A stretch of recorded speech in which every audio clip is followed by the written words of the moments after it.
Good morning, Shri Swami Samarth. Welcome to mini blog. तर बघा, सकाळची वेळ आहे आणि मस्त अशी नाश्त्यापासून सुरुवात केलेली आहे. व्हिडिओला स्टार्ट केलेला आहे आणि नाश्त्याची तयारी चालू होती इकडं माझी.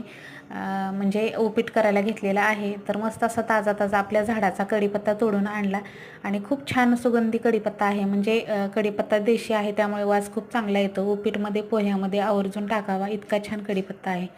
तर सगळं जे आहे ते उपीटाचं सामान तळून घेतलं. कांदा, कोथिंबीर, मिरची, जिरी मोहरीची फोडणी दिली आणि त्यानंतर हे सगळं टाकून चांगलं गुलाबी रंगापर्यंत येईपर्यंत कांदा परतवून घेतला. त्यानंतर मस्त असं शेंगदाणे वगैरे टाकले आणि पाणी टाकून पाणी उकळी आल्यानंतर आपला भाजलेला रवा टाकला. तर अगदी साध्या सिंपल पद्धतीनं जसं प्रत्येकाच्या घरामध्ये बनतं तसंच उपीट केलेलं आहे मी. तर सकाळची वेळ आहे आणि नाश्त्यासाठी उपीट केलं, कारण ह्यांना आज उशिरा जायचं होतं. म्हणजे 9ला जाणार असलं तर नाश्ता करून जातात ते.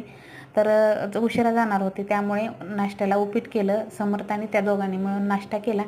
तर इकडे बघा 2 प्लेट घेतल्या आणि मस्तपैकी त्यांना दोघांना नाश्त्याला दिलं. मी काही सकाळी सकाळी पूजा वगैरे करायच्या आधी नाश्ता करत नाही.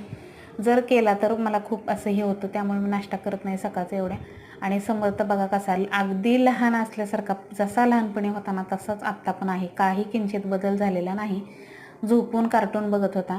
आता तुम्हाला दाखवते, टी व्हीवरती लावले त्यांनी जंगलचा राजा कार्टून मोगलीचं, आणि तेच त्याला पाहायला आवडतं. मस्तपैकी ते बघत बसतो दिवसभर, पण त्याचं ते चालू असतं. पप्पाचा डबा देऊन आला की परत टी व्ही लावणार, परत कार्टून बघत बसणार. तर बघा, आज इतकं नको नको झालं होतं ना दारामध्ये रांगोळी काढत असताना, कारण आज एवढं वारं होतं ना, प्रचंड वारं, आज दिवसभर वारं आहे.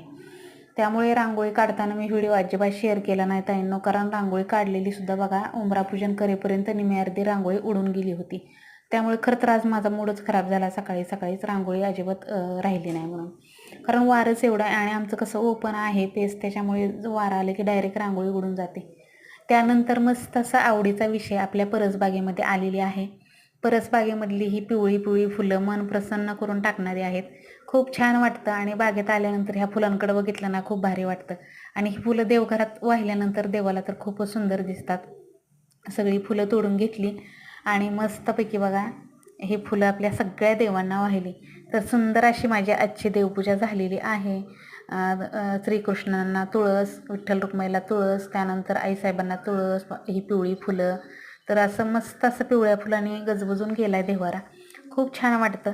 चला तर बघा, आजची माझी नित्य देवपूजा झालेली आहे. तर तुम्हाला कशी वाटली नित्य देवपूजा आणि आपला ब्लॉग, तर नक्की कमेंटमध्ये सांगा. आवडला तर लाईक, शेअर, सबस्क्राईब करा आणि तुम्ही व्हिडिओ कुठून पाहता हे नक्की कमेंटमध्ये सांगा. श्री स्वामी समर्थ.